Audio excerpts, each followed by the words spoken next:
पति पत्नी का रिश्ता। घर में थकी हारी सीमा ने कदम अभी रखा ही था कि बेटा हिमांशु उस पर चिल्लाने लगा। मम्मी, आपको पता है कि मैं करेले की सब्जी नहीं खाता हूँ, फिर भी आपने मेरे लिए कुछ और नहीं बनाया। बहुत ज़ोर से भूख लगी है। घर में अब फ्रूट भी नहीं रखती। एक तो कॉलेज में आज प्रोफेसर ने पका दिया और फिर थके हारे आओ तो घर में कुछ मिलता ही नहीं है। पीछे पीछे बेटी आशा भी कमरे से बाहर आई और आज का दिन ही खराब है। एक तो क्लास टेस्ट अच्छा नहीं गया और आपने मेरे लिए सलाद भी काट कर नहीं रखा। आपको पता है कि मैं डाइटिंग पर हूँ, आपसे एक काम ढंग से नहीं होता। हिमांशु ने भी आशी की बात का समर्थन किया। हाँ पापा भी यही कहते हैं कि तुम्हारी मम्मी किसी काम की नहीं, एक काम भी ढंग से नहीं करती और रही सही कसर बच्चों की दादी ने पूरी कर दी। मेरा बेटा कभी गलत नहीं हो सकता। 2 ही बच्चे हैं और उनकी भी ज़रूरतों का ख्याल नहीं रख पाती। कितने दिनों से कह रही हूँ कि मेरे घुटने में बहुत दर्द है, ऑर्थो तेल ला दो। मेरा चश्मा भी टूट गया है, उसे बनवा दो। लेकिन तेरी माँ को फुर्सत ही कहाँ है। सुबह बाजार गई थी और अब लौटी है। उड़ाओ पैसे, मेरा बेटा दिन रात मेहनत करे और तुम आराम से शॉपिंग करो। दादी की बात सुनकर हिमांशु और आशी भी मुस्कुराने लगे। यह देख सीमा को गुस्सा तो बहुत आया, लेकिन कुछ नहीं बोली। वह वैसे ही बहुत थकी थी और उन सबको बोलकर या डांट कर अपने आप को और थकाना नहीं चाहती थी। किचन में जाकर पानी पिया और फिर उसने अपने हैंडबैग से सासू जी का चश्मा निकाला और उनको दिया। शॉपिंग बैग से ऑर्थो तेल निकालकर उनके सामने रख दिया। फ्रूट्स निकाले और धोकर फ्रूट्स बास्केट में रख दिए। बाजार से लाई सब्जियां निकालकर बेटी के लिए सलाद काटकर उसे दे दिया और फिर कमरे में चली गई। जरा सा कुछ कहो नहीं, तुम्हारी मम्मी मुंह फुला लेती है। मेरा सामान लाकर कोई एहसान नहीं किया, मेरे बेटे की कमाई से ही तो लाई है, और यही सब पहले कर देती तो हम भी गुस्सा नहीं करते। फालतू में हम सबका दिमाग खराब कर दिया। सरला जी अपनी झेप मिटाने के लिए भी सीमा को ही दोष दे रही थी। अभी तक आप समझ ही गए होंगे कि सीमा की क्या स्थिति है। अपने ही घर में शायद एक पंचिंग बैग की जो आता मुक्का मारकर चला जाता। अरे अभी आप पति सुनील जी से तो मिले ही नहीं। जब घर के बाकी सदस्यों का यह व्यवहार था तो उनसे कुछ अलग की उम्मीद बिल्कुल भी मत करिएगा। शाम को घर आते ही सरला जी ने दिल भर का सारा ब्यौरा बेटे को सुना दिया कि इस सीमा की वजह से हिमांशु और आशी भूखे रह गए और बाजार से लेट आने की वजह से भी तो दवा समय से नहीं खा पाई। सुनील का मूड ऑफिस में बॉस की डांट के कारण वैसे ही बहुत ख़राब था और घर पर सीमा की शिकायत, उसका भी सारा गुस्सा सीमा पर फूट पड़ा। यार तुम करती क्या हो घर में? मैं ऑफिस में बॉस की डांट सुनूं और घर आकर तुम्हारी कामचोरी की शिकायतें सुनूं, किसी काम की नहीं हो। मेरा घर अगर तुमसे नहीं संभाला जा रहा है तो साफ साफ कह दो, मैं नौकर रख लेता हूँ। कम से कम इस रोज़ रोज़ की शिकायतों से बच जाऊँगा।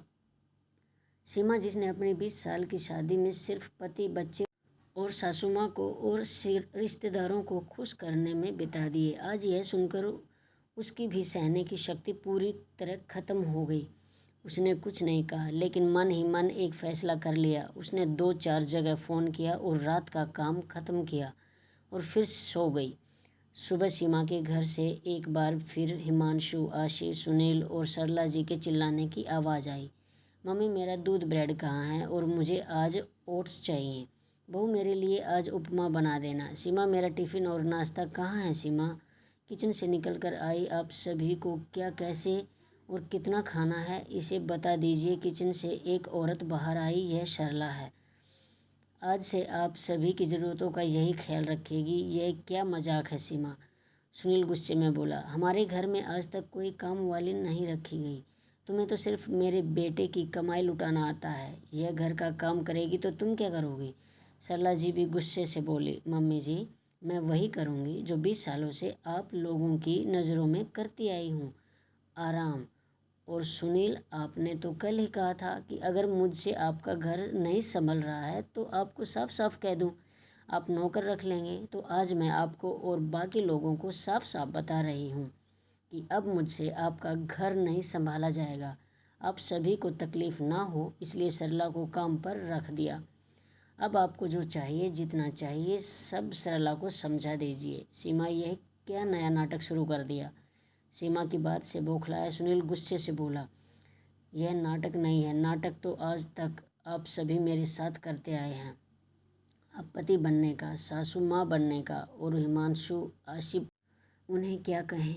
आज तक जिस घर को अपना समझकर संभालती आई, कल पता चला कि वह तो मेरा है ही नहीं।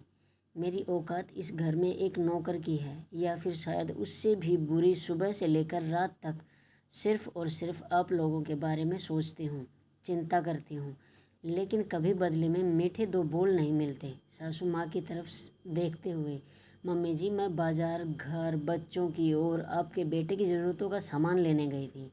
आपके बेटे की कमाई से अपने लिए कुछ नहीं लाई। थकी हारी धूप में घर आई, किसी ने एक गिलास पानी को भी नहीं पूछा। उल्टा शिकायतों का बैग लेकर सब शुरू हो गए मुझ पर चिल्लाना।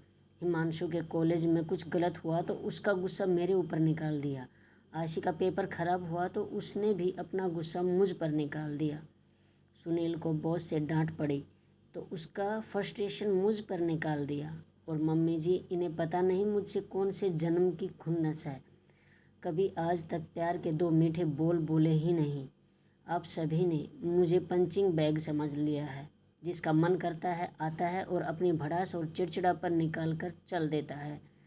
कभी भी आप लोगों ने मुझसे पूछा कि मुझे कोई तकलीफ़ है, तुम्हारी कोई चाहत है? इसमें आप लोगों की कोई गलती नहीं, क्योंकि हम औरतों को अपनी इज्जत करवाने ही नहीं आती। मम्मी जी, आपका बेटा अगर ऑफिस में मेहनत करता है तो मैं भी देर रात तक घर में मेहनत करती हूँ। आपका बेटा सुबह 9 से 5 तक नौकरी करता है, जिसमें संडे के अलावा और भी छुट्टी मिलती हैं, लेकिन मैं 24 घंटे, और वह भी बिना छुट्टी लिए, आपके बेटे का घर संभालती हूँ। सबको उनकी ज़रूरतों की हर चीज़ सही तरीके से मिल जाती हैं। फिर भी मुझे कहा जाता है कि मैं किसी काम की नहीं, और ना ही मैं ढंग से काम करती हूँ। इसलिए मैं आज और अभी से आपके घर की जिम्मेदारी छोड़ रही हूँ। अपने कमरे में जाते हुए सीमा पलट कर बोलती है, सुनील, औरत सारी ज़िंदगी अपने वजूद को भुलाकर मकान को घर बनाने में लगा देती है, और बदले में सिर्फ यही चाहत रखती है कि घर के सभी सदस्य उसे सम्मान दें, उससे प्यार के दो बोल बोलें। लेकिन अफसोस, मैं पूरे घर की ज़रूरतों का ख्याल रखती हूँ, लेकिन तुम सब मिलकर भी अकेली मेरा ख्याल ना रख सके। सभी की आंखें शर्म से झुक गई। सच ही तो कहा था सीमा ने। सभी न जाने अनजाने उसे पंचिंग बैग समझ लिया था। दोस्तों, अगर आपके घर वाले भी आपके साथ यही व्यवहार कर रहे हैं तो आप भी पंचिंग बैग बनना बंद कर दें और उन्हें एहसास दिलाएं